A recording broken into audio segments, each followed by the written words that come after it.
बिस्मिल्लाहिर्रहमानिर्रहीम अस्सलाम वालेकुम। Welcome to our channel MK preparation.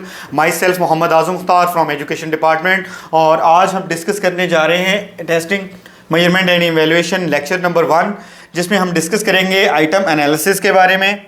Item analysis में हम डिस्कस करेंगे डिफ़िकल्टी इंडेक्स को। डिफ़िकल्टी इंडेक्स के बाद जो है वो हम डिस्कस करेंगे डिस्क्रिमिनेशन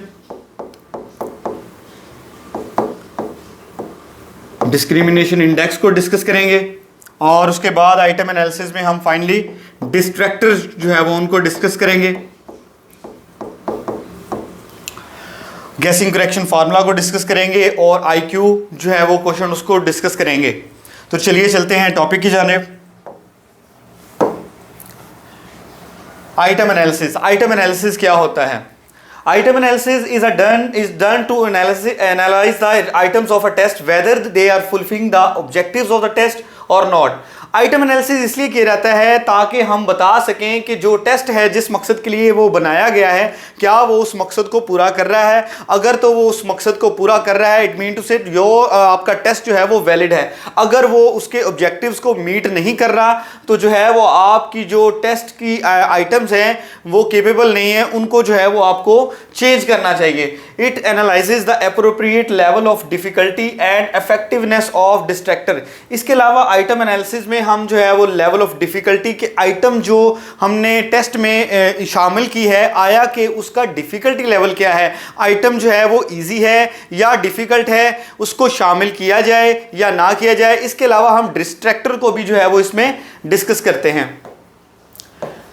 सबसे पहले हम डिस्कस करेंगे आइटम डिफिकल्टी को डिफिकल्टी लेवल भी कहा जाता है, फैसिलिटी इंडेक्स भी कहा जाता है। Item analysis checks the difficulty level of items used in test.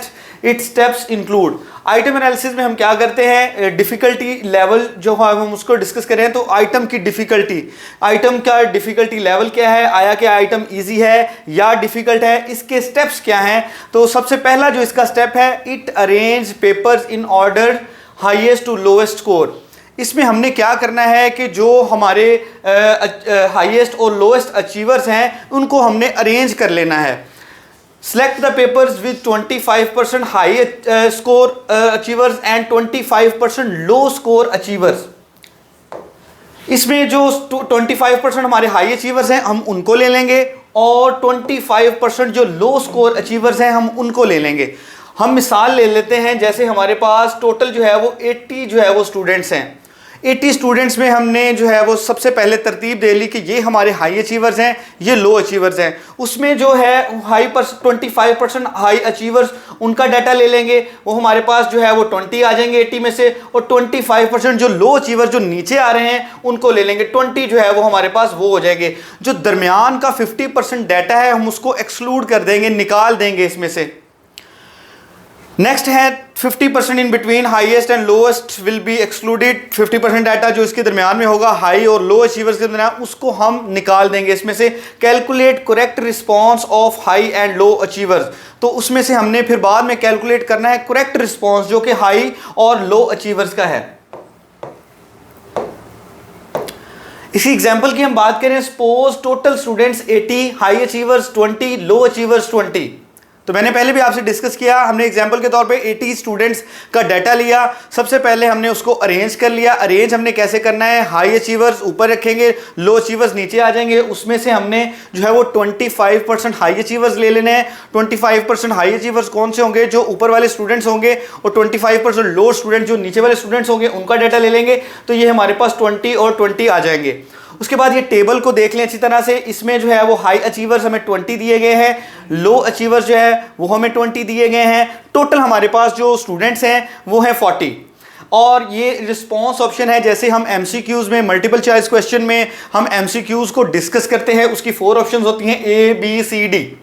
तो उसमें ये बताया गया है कि जो 20 स्टूडेंट्स हैं हाई अचीवर्स में, उन्होंने ए जो है वो ऑप्शन, उनमें 20 में से 5 स्टूडेंट्स ने ए ऑप्शन को चूज़ किया है, और जो 20 स्टूडेंट्स में से जो 10 स्टूडेंट्स हैं उन्होंने ऑप्शन बी को चूज़ किया है। इसी तरह जो 20 स्टूडेंट्स हैं उनमें से जो 0 स्टूडेंट्स हैं उन्होंने ऑप्शन, किसी भी स्टूडेंट ने ऑप्शन सी को, जो हाई अचीवर्स हैं, उन्होंने चूज़ नहीं किया। इसी तरह जो 20 स्टूडेंट्स हैं उनमें से 5 स्टूडेंट्स ऐसे हैं जिन्होंने ऑप्शन डी को चूज़ किया है। तो ये आपके सामने है 20। अगर हम इन सारे ऑप्शंस को टोटल कर लें तो हमारे पास 20 जो है वो हाई अचीवर्स आ जाएंगे। मतलब इन 20 जो हाई अचीवर्स हैं उन्होंने ए बी सी डी इस तरह से जो है वो ऑप्शन को टिक किया है। उसके बाद जो है वो लो अचीवर्स आ जाता है। लो अचीवर्स भी हमारे पास 20 हैं। 20 उनमें से जो ऑप्शन ए को सिलेक्ट किया है वो हमारे पास 4 जो है वो लो अचीवर्स हैं। इसी तरह जो 20 स्टूडेंट्स में से 2 स्टूडेंट्स जो है उन्होंने बी ऑप्शन को चूज़ किया है। 20 स्टूडेंट्स में से 0 किसी भी स्टूडेंट ने ऑप्शन सी को चूज़ नहीं किया, और इन 20 स्टूडेंट्स में से 14 स्टूडेंट्स ऐसे हैं जिन्होंने ऑप्शन डी को चूज़ किया है। और नीचे हम बात कर लेते हैं, जो ये हमारा क्वेश्चन है, ये सिर्फ हम एक क्वेश्चन की बात कर रहे हैं जो एमसीक्यूज हमें दिया गया है। उसमें जो करेक्ट आंसर है वो है ऑप्शन बी। अगर हम ऑप्शन बी पे बात करते हैं तो टोटल 40 स्टूडेंट्स में से 10 स्टूडेंट्स ऐसे हैं हाई अचीवर्स ऐसे हैं जिन्होंने ऑप्शन बी को चूज़ किया है, और 2 स्टूडेंट्स ऐसे हैं लो अचीवर्स में से जिन्होंने ऑप्शन बी को चूज़ किया है। तो हम ये कह सकते हैं कि टोटल 40 स्टूडेंट्स में से 12 स्टूडेंट्स ऐसे हैं जिन्होंने करेक्टली आंसर जो है वो इसमें किया है, जो हमारे पास 12 है। उसके बाद हम इसका फार्मूला अप्लाई करेंगे। फार्मूला इसका है NR/NT मल्टीप्लाई बाय 100। यहाँ पे F जो है वो इंडिकेट करता है फैसिलिटी इंडेक्स की वैल्यू को, जिसको हम डिफिकल्टी इंडेक्स भी कहते हैं, और NR का मतलब है number of students correctly answered. उन नंबर ऑफ स्टूडेंट्स के बारे में बताना है जिन्होंने बिल्कुल करेक्ट आंसर दिया है। NT का मतलब होता है total number of students high और low achievers. Total number of students जो है वो हम लेंगे। मिसाल के तौर पर हमारे पास 80 स्टूडेंट्स थे, तो 80 स्टूडेंट्स में से जब हमने 25% हाई अचीवर्स ले लिए, 25% हमने लो अचीवर्स ले लिए, तो ये हमारे पास टोटल बनते हैं 40। उसके बाद है F is acceptable at 30% to 70%। जो F है फैसिलिटी इंडेक्स है, डिफिकल्टी इंडेक्स है, उसकी जो एक्सेप्टेबल रेंज है वो 30 टू 70% है। अगर तो 30 टू 70 इसके दरमियान में फैसिलिटी इंडेक्स की वैल्यू आती है तो आपकी आइटम जो है वो एक्सेप्टेबल है।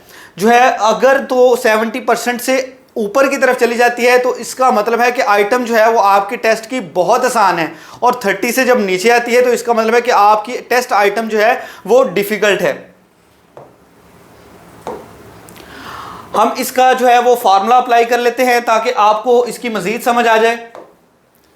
इसमें NR जो है हमारे पास था number of students correctly responded, कितने स्टूडेंट्स ने करेक्ट आंसर दिया था, तो हमारे पास जो है वो टोटल 12 जो है वो स्टूडेंट्स हैं जिन्होंने ऑप्शन बी को टिक किया था। तो करेक्ट रिस्पॉन्सेज हमारे 12 थे। 10 स्टूडेंट्स उसमें से हाई अचीवर्स के थे, 2 स्टूडेंट्स जो है वो लो अचीवर्स के थे। ऊपर आप टेबल में भी देख सकते हैं। तो 12 ये हमारे पास number of students correctly answered जिन्होंने बिल्कुल ठीक आंसर दिया है। नीचे आ जाएगा हमारा NT, जिसको हम number of total number of students कहते हैं हाई एंड लो अचीवर्स। वो हमारे पास 80 नहीं है, अब हमारे पास 40 हैं, क्योंकि हमने 25% हाई अचीवर्स 25% लो अचीवर्स हैं, उनका जो दरमियान वाला डाटा था 50% उसको एक्सक्लूड कर दिया था। तो अब हमारे पास total number of high and low achievers जो है वो 40 हैं। इसको जो है वो हम मल्टीप्लाई कर देंगे 100 के साथ, तो ये हमारे पास जो है वो 30% आ जाएगा। 30% आ गया तो ये जैसे आपके सामने लिखा हुआ है F is acceptable at 30 to 70%। 30 से 70 के दरमियान अगर आपका फैसिलिटी इंडेक्स आ रहा है, इसका मतलब है ये एक्सेप्टेबल रेंज में है। तो ये हमारा जो आंसर है वो एक्सेप्टेबल रेंज में आ रहा है कि हम आइटम को शामिल कर सकते हैं, और इसकी रेंज भी बिल्कुल ठीक है। इसके बाद है सेकंड नंबर पे डिस्क्रिमिनेशन पावर। डिस्क्रिमिनेशन पावर क्या करता है? It helps to discriminate high and low achievers. इसमें हम हाई और लो अचीवर्स को डिस्क्रिमिनेट करते हैं। इसका जो फार्मूला है वो है डी हम कहते हैं डिस्क्रिमिनेशन पावर को, और NH minus NL over N ये इसका फार्मूला है, जिसमें NH का मतलब है number of high achievers who correctly answered, number of high achievers जिन्होंने बिल्कुल ठीक आंसर दिया है। NL कहते हैं number of low achievers who correctly answered, number of low achievers जिन्होंने बिल्कुल ठीक आंसर दिया है। और n इंडिकेट करता है नंबर ऑफ हाई और लो अचीवर्स। n यहाँ पे हम हाई अचीवर्स भी ले सकते हैं, हम लो अचीवर्स भी ले सकते हैं। यहाँ पे नंबर 6 पे है D is acceptable eight 1 to 0.30। ये इसकी जो एक्सेप्टेबल रेंज है वो 1 से 0.30 के दरमियान है। Value 1 indicates 100% discrimination. जो 1 की वैल्यू है वो 100% डिस्क्रिमिनेशन को जाहिर करती है। Value less than 30% indicate incapability of items. अगर तो आइटम 30% से नीचे आ जाती है तो ये एक्सेप्टेबल नहीं है, इनकेपेबिलिटी ऑफ आइटम्स। एग्जाम्पल अगर हम इसकी देख लें तो NH-NL इसका फॉर्मूला है। हम इसका फॉर्मूला भी अप्लाई कर लेंगे ताकि इसकी आपको समझ आ जाए। यहां पे number of high achievers minus number of low achievers, ये हमने पहले इसकी एग्जांपल को देखा था जो फैसिलिटी इंडेक्स के टेबल दिया हुआ था। आप उस टेबल को मजीद देखेंगे तो आपको पता चल जाएगा। नंबर ऑफ हाई अचीवर्स हमारे पास थे 10 और इसमें से हमने माइनस करना है number of low achievers. Number of low achievers थे हमारे पास 2 और n है हमारा टोटल नंबर ऑफ हाई और लो अचीवर्स। वो हमारे पास जो है वो दोनों 20 थे। हाई अचीवर्स भी हमारे पास 20 थे, लो अचीवर्स भी हमारे पास 20 थे। तो इनमें से हम कोई से भी ले सकते हैं। तो वो हम यहां से ले लेते हैं। 8 में से 2 माइनस करते हैं। 10 में से 2 माइनस किया, 8 आ गया। 8 को हम 20 पे डिवाइड करेंगे। जैसे ही 20 पे डिवाइड करेंगे तो ये हमारा आंसर आ जाएगा 0.40 and 0.40 is an acceptable range in discrimination index। उसके बाद हम डिस्कस करेंगे effectiveness of distractor. Effectiveness of distractor क्या है? A distractor option is considered effective if low achievers answer more than the high achievers on an option, but if high achievers answer more than the low achievers on an option it is ineffective. इसकी आपको ज्यादा समझ आ जाएगी अगर मैं दोबारा से आपको वो टेबल दिखा दूं जो हमने पहले उसको डिस्कस किया था।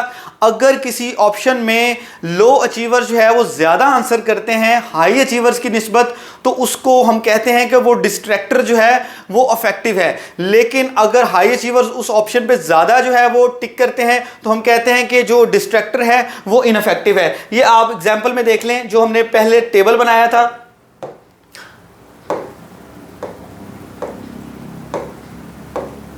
ये टेबल था जो हमने पहले डिस्कस किया था। इसमें आप देख रहे हैं कि डी एक ऑप्शन है एमसीक्यूज की जिसमें जो है वो उसने लो अचीवर्स ने 14 टाइम उसको टिक किया है और जो हाई अचीवर्स हैं वो सिर्फ 5 जो है वो इसको टिक करने हैं। तो डिस्ट्रैक्टर का मतलब क्या करना है, मकसद क्या होता है कि आंसर से डिस्ट्रैक्ट करना। तो यहां पे जो है वो डिस्ट्रैक्ट किया जा रहा है, लो अचीवर्स का स्कोर ज्यादा है हाई अचीवर्स की निस्बत। तो यहां पे जो है वो हम इसको कह सकते हैं कि ऑप्शन डी जो है वो यहां पे डिस्ट्रैक्टर इफेक्टिव है। अब हम डिस्कस करेंगे गैसिंग करेक्शन फार्मूला को। गैसिंग करेक्शन फार्मूला क्या है? The formula is corrected score number of correct answer minus number of incorrect answer divided by the number of option -1। ये इसका फॉर्मूला है गैसिंग करेक्शन फार्मूला का। और इसमें जो है वो number of available option n कहते हैं नंबर ऑफ अवेलेबल ऑप्शंस को। जैसे अगर हम मल्टीपल चॉइस क्वेश्चन की बात कर लें तो उसमें आपको क्लियर है कि 4 ऑप्शंस होती हैं, तो यहाँ पे हमारा n जो है वो 4 होगा। और अगर हम ट्रू फॉल आइटम्स की अल्टरनेटिव रिस्पॉन्स आइटम्स की बात करते हैं तो उसमें जो अवेलेबल ऑप्शंस होती हैं वो हमारे पास 2 होती हैं, या तो आइटम ट्रू होती है या आइटम फॉल्स होती है, गलत होती है। एग्जाम्पल के तौर पे हम इसका जो है वो एक एग्जाम्पल लेंगे। नंबर ऑफ करेक्ट आंसर जो है वो 70 है, नंबर ऑफ इनकरेक्ट आंसर जो है वो 30 है, नंबर ऑफ ऑप्शंस जो है वो हमारे पास 4 हैं। तो हम इसकी एग्जाम्पल को देख लेते हैं। जैसे हम फार्मूला अप्लाई करेंगे s minus W over n minus 1। s है हमारे करेक्ट रिस्पॉन्सेज। करेक्ट रिस्पॉन्सेज हमारे पास कितने हैं? 70। ये आपके सामने मेंशन है। नंबर ऑफ इनकरेक्ट ऑप्शन हमारे पास कितने हैं? 30 हैं। n जो है वो हमारे पास 4 है। 4 में से हम जो है वो 1 माइनस कर देंगे। जब इसमें से 1 माइनस करेंगे तो ये हमारे पास आंसर आ जाएगा 3। 30 को 3 पे डिवाइड करेंगे, हमारे पास 10 आ जाएगा। और 70 में से जब हम 10 माइनस कर देंगे तो ये हमारे पास 60 आ जाएगा। तो ये हमारा गैसिंग करेक्शन फार्मूला का आंसर है 60। तो ये आपने फार्मूला अप्लाई करना है s minus W over n minus 1। उसके बाद है IQ। IQ कहते हैं इंटेलिजेंट क्वोशंट को। The formula for calculating intelligent quotient, intelligent quotient को कैलकुलेट करने का फार्मूला क्या है? फार्मूला इसका IQ मेंटल एज को आपने डिवाइड कर देना है क्रोनोलॉजिकल एज पे और मल्टीप्लाई कर देना है 100 के साथ। अब ये जो मेंटल एज क्या है? Mental as is the age which an individual cognitive abilities are functioning as measured by standardized intelligence test, जिसमें जो है वो आपकी मेंटल एबिलिटीज जो है वो मेजर की जाती हैं स्टैंडर्ड इंटेलिजेंस टेस्ट के जरिए से। और इसमें क्रोनोलॉजिकल एज क्या होती है? Chronological age is the individual actual as, जो उसकी हकीकी जो है वो उम्र होती है उसको हम क्रोनोलॉजिकल एज कहते हैं। इंपॉर्टेंट एमसीक्यूज हम इसके डिस्कस कर लेते हैं। सबसे पहला एमसीक्यूज है IQ of a student having same physical and mental as will be. तो एक ऐसा स्टूडेंट है जिसकी जो फिजिकल एज और मेंटल एज सेम है तो उसका IQ क्या होगा? तो आपने जैसे देखा mental as over chronological S multiply by 100, ये इसका फार्मूला है। तो हम उसको अप्लाई करें तो उसकी मेंटल एज भी सेम है। फॉर एग्जांपल हम फर्ज कर लेते हैं उसकी मेंटल एज 12 है तो उसकी जो फिजिकल एज है वो भी सेम है तो वो भी 12 है। तो जब हम 12 को 12 पे डिवाइड करेंगे और मल्टीप्लाई करेंगे 100 के साथ तो ये हमारे पास 100 आंसर आ जाएगा। उसके बाद एमसीक्यूज नंबर 2 है the IQ of a student having 12 years age and chronological age 12 will be. एक ऐसा स्टूडेंट जिसकी जो मेंटल एज है वो उसकी जो क्रोनोलॉजिकल एज है जो उसकी हकीकी उम्र है उससे ज़्यादा है तो फिर उसका जो IQ है वो क्या होगा? तो इसमें भी हम सेम फार्मूला अप्लाई करेंगे MA over CA multiply by 100। तो यहाँ पे हमारे पास जो उसकी एज है मेंटल एज है वो 12 इयर्स है। 12 को ऊपर रखेंगे डिवाइड करेंगे उसकी क्रोनोलॉजिकल एज से जो कि हमारे पास 10 है और उसको मल्टीप्लाई करेंगे 100 के साथ तो ये हमारे पास आंसर आ जाएगा 120 इसका राइट ऑप्शन है। नेक्स्ट एमसीक्यूज है the most commonly used guessing correction formula to predict and control is. Guessing correction formula मैंने आपसे पहले भी डिस्कस किया है। गेसिंग करेक्शन फार्मूला है S is equal to R कहते हैं number of correct responses minus number of wrong responses, W से ज़ाहिर किया जाता है। इसको आपने डिवाइड कर देना है, सिर्फ W को डिवाइड करना है n-1। n क्या होता है? नंबर ऑफ अवेलेबल ऑप्शंस होती हैं। पहले भी बताया जैसे एमसीक्यूज हैं उसमें n जो है वो 4 कंसिडर किया जाता है और जो अल्टरनेटिव रिस्पॉन्स आइटम होती हैं ट्रू एंड फॉल्स होते हैं उसमें जो है वो n आपका 2 होता है।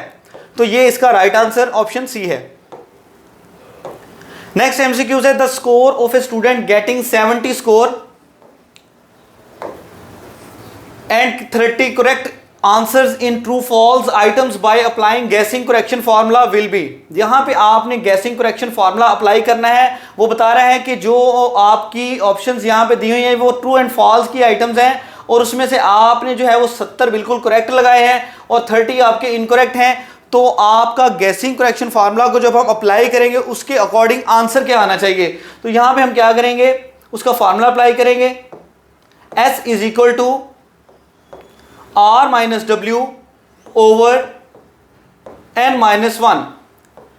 यहां पे हमारा R जो है वो 70 है, correct responses minus incorrect responses हमारे पास कितने हैं? 30 हैं। 30 को ऊपर रखेंगे डिवाइड करेंगे हम n से। n हमारा ट्रू एंड फॉल्स आइटम्स है, हम एमसीक्यूज की बात नहीं कर रहे। तो यहाँ पे अब आपकी जो अवेलेबल ऑप्शंस हैं ट्रू एंड फॉल्स में वो 2 होती हैं। 2 में से हम एक को जो है वो माइनस कर देंगे, इसमें से माइनस करेंगे तो हमारे पास आ जाएगा 30 आ जाएगा। 70 में से हम 30 को माइनस कर देंगे तो ये हमारे पास 40 आ जाएगा। तो ये हमारा 40 जो है वो इसका आंसर है। उसके बाद नेक्स्ट एमसीक्यूज है the score of a student getting 70 corrected and 30 incorrect answers in MCQs having 4 options bye applying guessing correction formula will B. आपने गेसिंग करेक्शन फार्मूला को अप्लाई करना है। अब इसकी इस बार जो है वो एमसीक्यूज दिए गए हैं बजाय ये कि ट्रू एंड फॉल आइटम। तो यहाँ पे जस्ट आपने इतना चेंज करना है कि n जो है वो हम वहाँ पे हमने 2 लिया था answer true and false items में, लेकिन यहाँ पर हम जो है वो इसकी आंसर n को जो है वो हम 4 लेंगे। यहां पे हम इसका फार्मूला अप्लाई करते हैं S is equal to r minus W over n minus 1। r जो है वो आपका 70 है, उसमें से आपने माइनस कर देना है नंबर ऑफ इनकरेक्ट रिस्पॉन्सेज, वो आपके 30 हैं, डिवाइड कर देना है आपने n से। n आपका अब 2 की बजाय 4 है, क्यों? क्योंकि आपका एमसीक्यूज है, एमसीक्यूज में आपके पास अवेलेबल ऑप्शंस 4 होती हैं, 4 माइनस 1। तो 70 में से जब हम माइनस कर देंगे, 30 को डिवाइड करेंगे हम 3 पे, क्योंकि 4 माइनस 1 3 हो जाएगा, 3 को 10 पे 30 पे डिवाइड करेंगे 10 आ जाएगा, और 70 में से जब हम 10 माइनस करेंगे तो ये हमारा 60 आ जाएगा। 60 जो है वो आपका आंसर है according to guessing correction formula. Next जो है वो एमसीक्यूज है। Item analysis focuses to find out ease, difficulty, discrimination power, effectiveness of distractor and all of above. तो आइटम एनालिसिस के बारे में मैंने आपको पहले भी बताया कि जो आइटम एनालिसिस है वो ईज एंड डिफिकल्टी को भी डिस्कस करती है, डिस्क्रिमिनेशन पावर को भी डिस्कस करती है, इफेक्टिवनेस ऑफ डिस्ट्रैक्टर को भी डिस्कस करती है। तो इसमें तमाम की तमाम ऑप्शंस आ जाएंगे। All of this is the right answer of this question. Next MCQs है फैसिलिटी इंडेक्स। फैसिलिटी इंडेक्स जो है वो हम उसको डिफिकल्टी लेवल भी कहते हैं, of an item determines.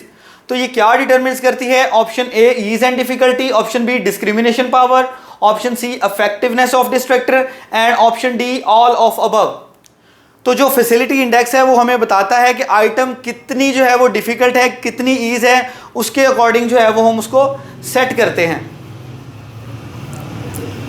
Next MCQs है हाई एंड लो अचीवर्स के बारे में। High and low achievers are sorted out by facility index, discrimination power, effectiveness of distractor, all of above. तो हाई एंड लो अचीवर्स जो है वो हमने पढ़ा भी है कि डिस्क्रिमिनेशन पावर में इनको जो है वो डील किया जाता है, तो option B is the right option. Next question है test item is acceptable when its facility index difficulty level ranges from 20 to 60, 30 to 70, 40 to 80 and 10 to 50। तो हमने जो है वो फैसिलिटी इंडेक्स, जो डिफिकल्टी इंडेक्स है, उसके बारे में पढ़ा है कि आइटम की जो एक्सेप्टेबल रेंज है वो 30 to 70% है। अगर तो 30 to 70% आपकी आइटम आती है तो ये इसकी एक एक्सेप्टेबल रेंज है। अगर ये 70 से ऊपर चली जाएगी तो ये कंसीडर किया जाएगा कि आपकी जो टेस्ट आइटम है, जो आपने एमसीक्यू शामिल किया है, जो आपने क्वेश्चन शामिल किया है, वो जो है वो काफ़ी ईजी है। लेकिन अगर इसका आंसर जो है वो इसकी परसेंटेज 30 से बिलो आती है, इट मीन टू से जो आपकी आइटम टेस्ट आइटम जो है वो डिफिकल्ट है। उसके बाद हम डिस्कस करेंगे test item is very easy when value of facility index difficulty level is higher than. Test item जो है वो बहुत इजी होगा जब फैसिलिटी इंडेक्स की वैल्यू जो है वो हायर होगी। कहाँ से? 70% से। अभी मैंने आपको एक्सप्लेन किया, 70% से ऊपर आ जाएगी तो वो इजी होगी, अगर 30 से बिलो आएगी तो आइटम को डिफिकल्ट कंसीडर किया जाएगा। So A option is the right answer of this question. Next MCQs test item is difficult when the value of facility difficulty index is less than. जब आपकी टेस्ट आइटम का answer जो है वो 30% से below आएगा, नीचे आ जाएगा, तो ये कंसीडर किया जाएगा कि आपकी टेस्ट आइटम जो है वो डिफिकल्ट है। Discrimination power of an item is acceptable when it's value ranges from. तो डिस्क्रिमिनेशन इंडेक्स जो है, पावर जो है उसकी एक्सेप्टेबल रेंज 0.30 to 1 है। अगर तो इसका आंसर 0.30 से 1 के दरमियान आता है तो ये इसकी एक्सेप्टेबल रेंज है। लेकिन जब अगर हम बात करते हैं डिफिकल्टी लेवल की, तो डिफिकल्टी लेवल जो है वो 30% से 70% के दरमियान होता है। लेकिन जो डिस्क्रिमिनेशन इंडेक्स होता है इसकी जो एक्सेप्टेबल रेंज है 0.30 to 1 है। Thank you so much. अगर आपको वीडियो अच्छी लगे तो वीडियो को लाइक कर दीजिएगा, चैनल को सब्सक्राइब कर दीजिएगा। न्यू इन्फॉर्मेटिव वीडियो के लिए दोबारा आपसे मिलेंगे, तब तक के लिए अल्लाह हाफिज़।